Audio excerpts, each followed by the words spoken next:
पिछले 1.5 साल से उथल पुथल के दौर से गुजर रहे बांग्लादेश में 12 फरवरी को आम चुनाव होने हैं। शेख हसीना की गैर मौजूदगी में होने वाला ये आम चुनाव काफ़ी अहम है। बांग्लादेश के भविष्य के लिहाज से भी ये आम चुनाव काफ़ी अहम माना जा रहा है। इस चुनाव पर भारत, पाकिस्तान, चीन और अमेरिका तक की निगाहें जमी हुई हैं। हालांकि बांग्लादेश में आम चुनाव से पहले सड़कों पर भारी बवाल मचा हुआ है। कभी शरीफ उस्मान हादी हत्याकांड की जांच के लिए हादी समर्थक सड़कों पर बवाल काट रहे हैं, तो कभी चुनाव प्रचार के दौरान बांग्लादेश नेशनलिस्ट पार्टी यानी बीएनपी और जमाते इस्लामी के समर्थक जमकर भिड़ रहे हैं। बांग्लादेश के कई शहरों में दोनों दलों के समर्थकों के बीच जमकर हिंसा हुई है। दोनों तरफ से एक दूसरे पर जमकर पत्थर भी बरसाए गए हैं। बीते शनिवार को बांग्लादेश नेशनलिस्ट पार्टी और जमाते इस्लामी के कार्यकर्ताओं के बीच कई हिंसक झड़प हुई हैं। इस झड़प में कई महिलाओं सहित 40 से अधिक लोग घायल हो गए हैं। शेख हसीना के तख्तापलट के ठीक बाद से शुरू हुई हिंसा बांग्लादेश में अब तक थमी नहीं है। बांग्लादेश में रुक रुक कर लगातार हिंसक झड़पें हो रही हैं। दरअसल बांग्लादेश में 12 फरवरी को होने वाले आम चुनाव में मुकाबला मुख्य रूप से बीएनपी और जमात नेतृत्व वाले गठबंधन के बीच माना जा रहा है। बीएनपी मुखिया तारिक रहमान दावा कर रहे हैं कि उनकी पार्टी चुनाव में बहुमत हासिल करने जा रही है। वहीं जमाते इस्लामी और उसकी नेशनल सिटीजन पार्टी का गठबंधन भी कुछ ऐसे ही दावे कर रहा है।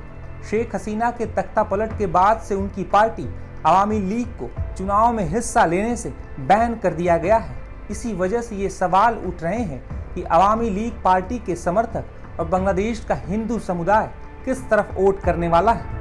हालांकि राजनीतिक विश्लेषकों का मानना है कि जिस तरह से बांग्लादेश में लगातार हिंसा हो रही है, उससे चुनाव नतीजों पर काफ़ी ज़्यादा असर पड़ सकता है। हालांकि बीएनपी और जमाते इस्लामी दोनों ही अवामी लीग के समर्थकों को अपने पक्ष में करने की पुरजोर कोशिश कर रहे हैं। भले ही शेख हसीना बांग्लादेश छोड़कर जा चुकी हों, उनकी पार्टी अवामी लीग के चुनाव लड़ने पर प्रतिबंध लगा दिया गया हो, लेकिन बांग्लादेश की कई सीटों पर अवामी लीग का दबदबा माना जाता है।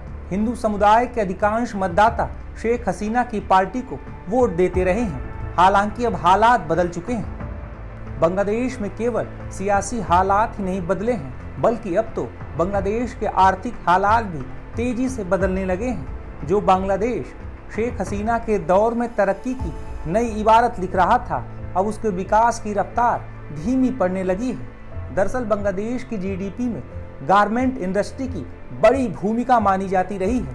पहले शेख हसीना के तख्तापलट, भारत से तनातनी और लगातार होती हिंसा और अंतरिम सरकार के मुखिया मोहम्मद यूनुस की नीतियों की वजह से गारमेंट इंडस्ट्री गंभीर संकट से गुजर रही है।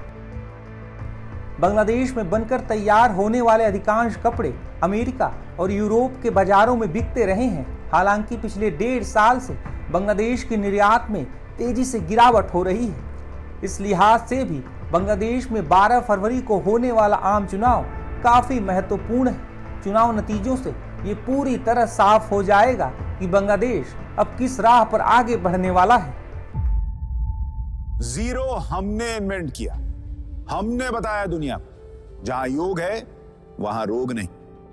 सबसे पुरानी सभ्यता है हमारी। गुलामी से तो और देश भी लड़े भाई, पर आजादी के लिए अहिंसा का रास्ता बस हमारा था। अपने पसीने से जमीन सींचता किसान और घर में घुसकर मारने वाले जवान, बस इसी मिट्टी ने जने हैं। इसके हाथ ने जब थामा जज्बा तो इतिहास रचे।